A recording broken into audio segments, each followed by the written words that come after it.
Hola, muy buenas a todos. ¿Qué tal? Bienvenidos a la lengua de Einstein. Hoy os traigo un vídeo monográfico sobre la ecuación de los gases, que como sabéis es una ecuación que se utiliza mucho en química a nivel ESO, bachillerato e incluso en la universidad. Con lo cual creo que conviene que la conozcáis bien, que sepáis todas sus peculiaridades y aunque es bastante sencilla de entender y tiene en general poca complicación, sí que es verdad que tiene muchos detalles que ahora veréis, que seguramente muchos de vosotros no los conozcáis y que creo que os van a ser útiles de cara a entender todo mucho mejor y cómo se utiliza esta ecuación, ¿vale?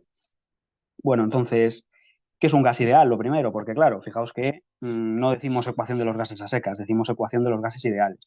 Para que un gas pueda considerarse ideal, tienen que cumplirse una serie de circunstancias, ¿vale? En primer lugar, las moléculas o partículas que forman el gas tienen que tener mínimas o despreciables fuerzas intermoleculares, ¿vale? O sea, las fuerzas de interacción entre las moléculas que componen el gas tiene que ser muy pequeña, ¿vale? En comparación con los términos cinéticos, que son los que hacen que se muevan las moléculas, básicamente, ¿vale?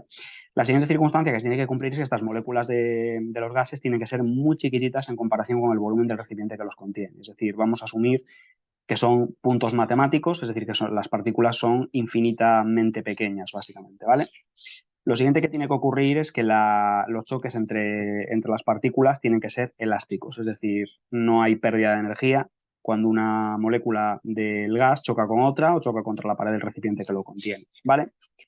Y bueno, bajo ciertas circunstancias puede asumirse que casi todos los gases ideales, perdón, casi todos los gases se pueden comportar como gases ideales cuando las presiones son bajas y las temperaturas son altas, ¿vale? ¿Por qué? Bueno, pues básicamente porque a presiones bajas y temperaturas altas, el término cinético, es decir, el término eh, que tiene que ver con el movimiento de la partícula del gas, domina o es muy grande en relación al término intermolecular, es decir, que las partículas pasan a toda leche unas con respecto a las otras y no hay tiempo a que establezcan fuerzas intermoleculares entre sí, ¿vale? Entonces, digamos, los gases que más se asemejan a los gases ideales son los gases monoatómicos a bajas presiones y altas temperaturas. Pero bueno, este es un detalle teórico que en realidad a nivel bachillerato, por lo menos bachillerato nacional, no lo vais a necesitar porque todos los gases los vais a modelizar como si fueran ideales, ¿vale? Cuando un gas no es ideal, se dice que es un gas real y hay una ecuación para describir los gases reales que es la ecuación de Van der Waals, que no se ve en bachillerato y yo tampoco me voy a meter ahora con ella, ¿vale? Si hay interés, grabaré un vídeo aparte hablando de la ecuación de Van der Waals. Entonces, bueno, aquí tenéis, os presento a la famosa ecuación de los gases, que muchos de vosotros espero que ya conozcáis, de la ESO, que es cuando se suele empezar a ver, en tercero o cuarto de la ESO, y vamos a darle un poquito más de detalle, ¿vale? Aquí falta, no se veía la temperatura, aquí está, y bueno, pues aquí la tenéis, P por V igual a NRT. Esto lo conocéis todos, yo creo. P es lo que llamamos la presión del gas. La presión es una variable que mide la fuerza por unidad de superficie que ejercen las partículas del gas sobre las paredes del recipiente que lo contiene y se mide en el sistema internacional en pascales. Pero en química no vamos a trabajar en pascales, vamos a trabajar en atmósferas, ¿vale? Entonces, una atmósfera, está bien que sepáis que es 760 milímetros de mercurio, porque en los problemas se da muchas veces esa unidad. Entonces, si os dicen una presión en milímetros de mercurio, para pasar la atmósfera tenéis que dividir entre 760, ¿vale? Y una atmósfera a su vez son, como veis aquí, pues aproximadamente 100.000 pascales, 101.000 pascales, que lo redondeamos a 100.000. Pero bueno, yo os digo que con pascales en química no vais a trabajar prácticamente. V es el volumen del gas, que es el mismo que el volumen del recipiente, porque ya sabéis que los gases tienden a adoptar la forma de los recipientes que lo contiene.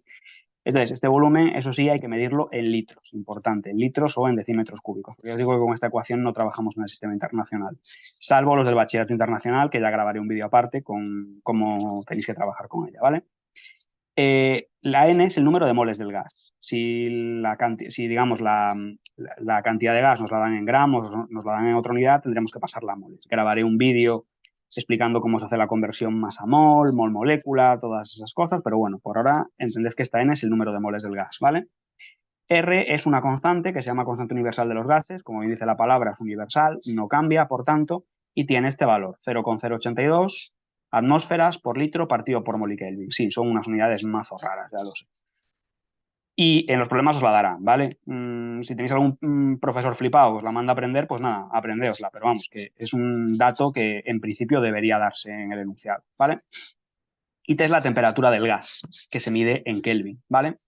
Entonces, recordatorio, esto yo creo que ya deberíais de saberlo todos o la gran mayoría, pero si queréis pasar de grado centígrado, que es en lo que suelen dar el dato del problema, a grado Kelvin, acordaos que a los grados centígrados le tenéis que sumar 273,15 o 273 a secas, ¿vale? Para no complicarnos la vida.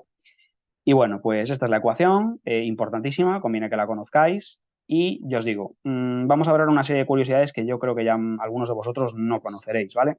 Existen una serie de variantes de la ecuación de los gases, que son estas que os he puesto aquí, básicamente.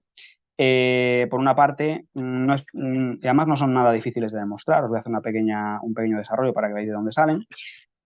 Si partiendo de la ecuación anterior, nosotros el número de moles lo ponemos como su definición, que es la masa del gas en gramos entre la masa molar de ese gas, que es lo que aquí he llamado M sub M, pues tenemos otra versión de la ecuación, que es esta de aquí, que es muy útil para calcular masas molares, ¿vale? Para calcular la masa molar del gas.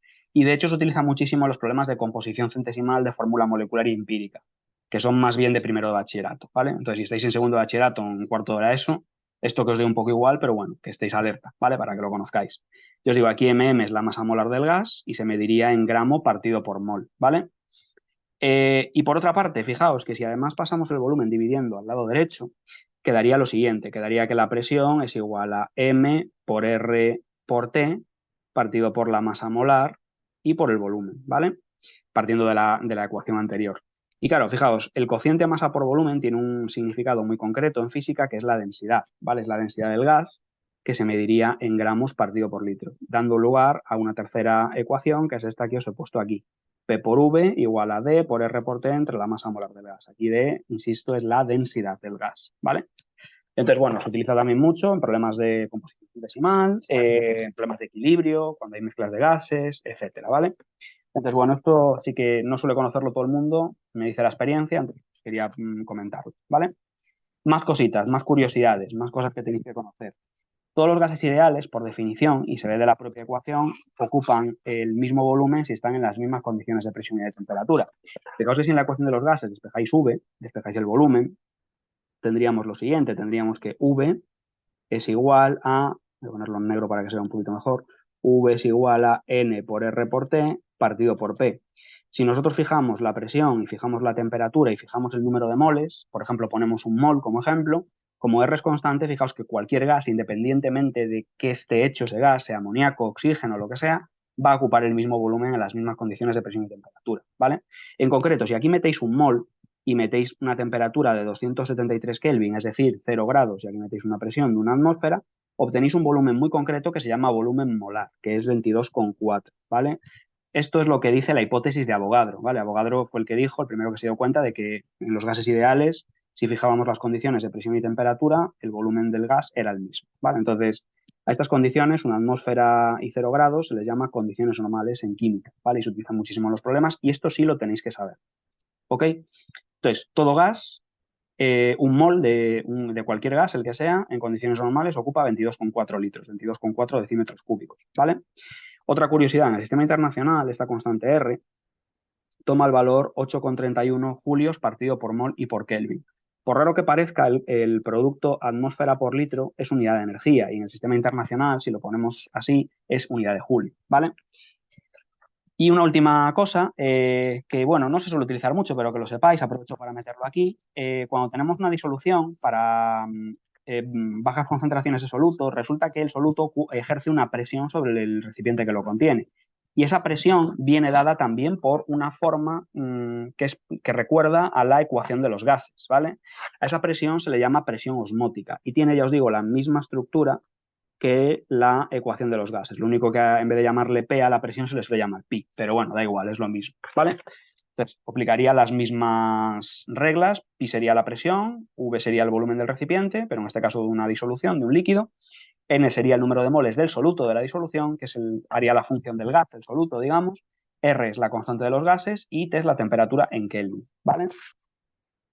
Bueno, ¿para qué se usa la ecuación de los gases? Básicamente, bueno, para muchas cosas, pero lo que más nos va a interesar a nivel en general, digamos, es para resolver problemas de estequiometría y equilibrio, ¿vale? Que es lo que más vamos a utilizar. Es decir, un apartado típico de un problema de estequiometría ya grabaré vídeos hablando sobre la estequiometría, pero apartados típicos es calcular volúmenes de gases de reactivos o de productos que se obtienen en la reacción.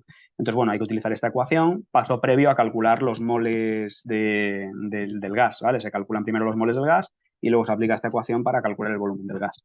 También se utilizan problemas para calcular masas molares, en problemas de composición centesimal, como os he dicho ya, y también en problemas de composición centesimal para calcular la densidad del gas, ¿vale? Entonces, bueno, muy importante esto. ¿Qué pasa cuando tenemos varios gases en un recipiente? Bueno, pues que aplica lo que llamamos la ley de Dalton. La ley de Dalton en realidad es una cosa muy intuitiva, muy sencilla, que es que cuando tenemos varios gases en un recipiente, vamos a poner aquí un recipiente para que lo veáis, y tenemos pues un gas 1, otro gas 2, otro gas 3, yo que sé, una mezcla de varios gases. Cada gas de forma individual ejerce su presión sobre el recipiente y a esta presión le llamamos presión parcial, ¿vale? Entonces, la ley de Dalton lo que dice es que la presión total dentro del recipiente es la suma de las presiones parciales de los distintos gases que hay dentro del recipiente. Cada una de estas presiones parciales se puede calcular aplicando individualmente la ecuación de los gases sin más que meter aquí los moles correspondientes a el gas individual. Es decir, la presión del gas 1, por ejemplo, cumpliría que P1 por V es igual a N1 por R por T, donde N1 es el número de moles del gas 1. Esto lo podemos aplicar a todos los gases y lo podríamos aplicar en concreto al total también. Es decir, para el total de los gases se cumplirá que la presión total por el volumen del recipiente será igual al número de moles total por R por T, donde el número de moles total es la suma de todos los moles de los gases. Fijaos, es muy sencillo de mostrar aquí. Si dividimos la ecuación de arriba entre la de abajo, los volúmenes se me van, las R se me van y las T se me van, y me queda una relación muy sencilla que es P1 partido por PT igual a N1 partido por NT, donde podemos despejar que P1 es igual a PT por N1 partido por NT. Y N1 partido por NT sería lo que llamamos la fracción molar del gas 1. Es decir, a este concepto de dividir el número de moles de un componente entre el número de moles totales de la mezcla a la que pertenece ese componente le llamamos fracción molar.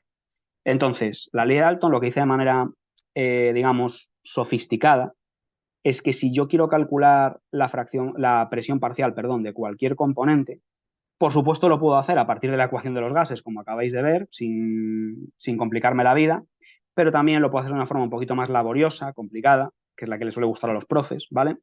Que es diciendo que la presión parcial de ese componente, vamos a llamarle I, es igual a la presión total del componente, ¿vale? Por la fracción molar, a ver si me deja escribirla, la fracción molar de ese componente. Y esa fracción molar del componente, insisto, es lo que decimos que es igual al número de moles del componente I entre el número de moles totales.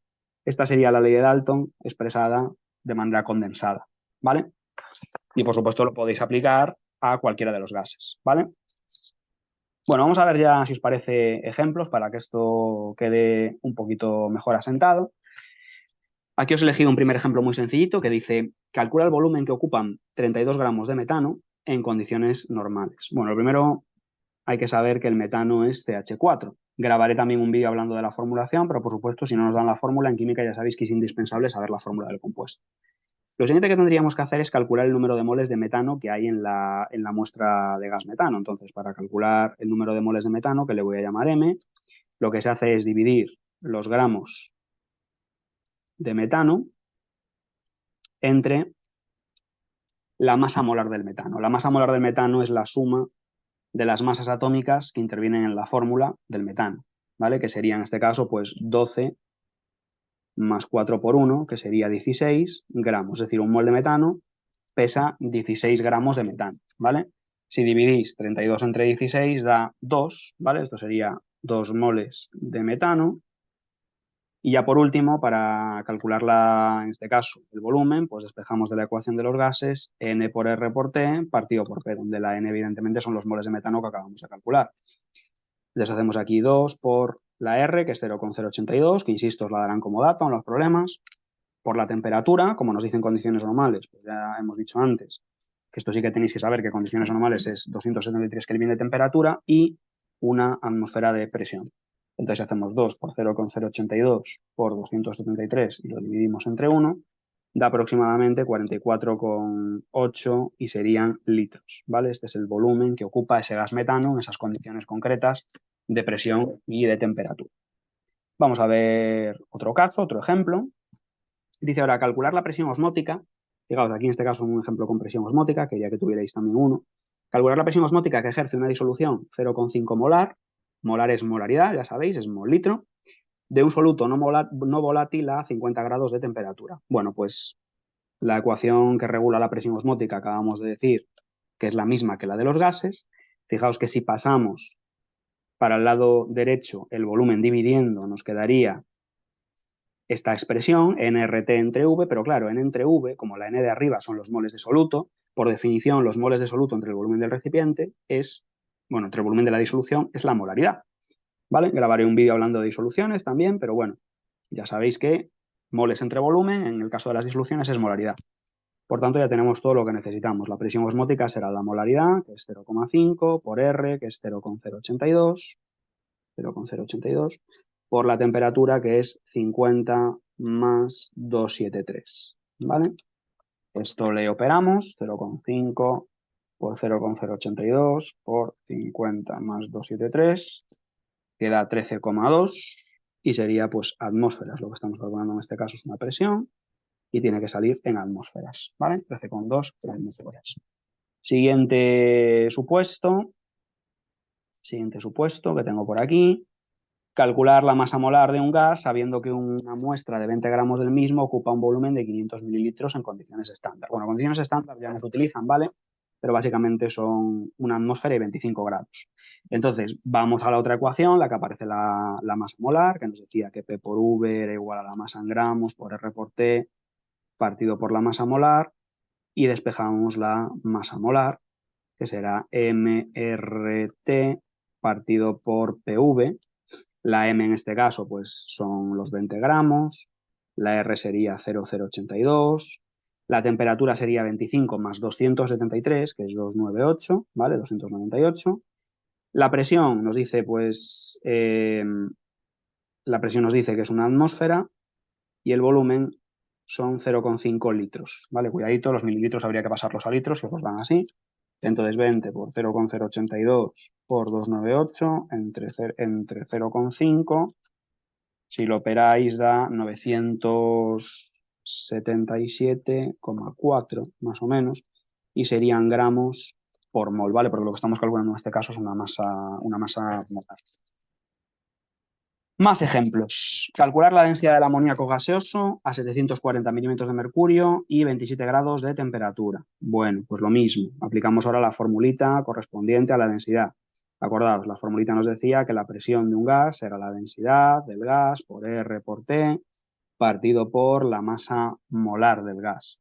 Si despejamos de aquí la densidad, nos queda que densidad es presión por masa molar partido por RT, de donde la densidad es la presión, que habría que pasarla, cuidadito, a atmósferas, dividiendo los 740 milímetros de mercurio entre 760, por la masa molar, que la masa molar del amoníaco sería la que corresponde a la fórmula 14 más 3, ¿vale? Sería 17, porque la fórmula del amoníaco, como sabéis, es NH3, ¿vale?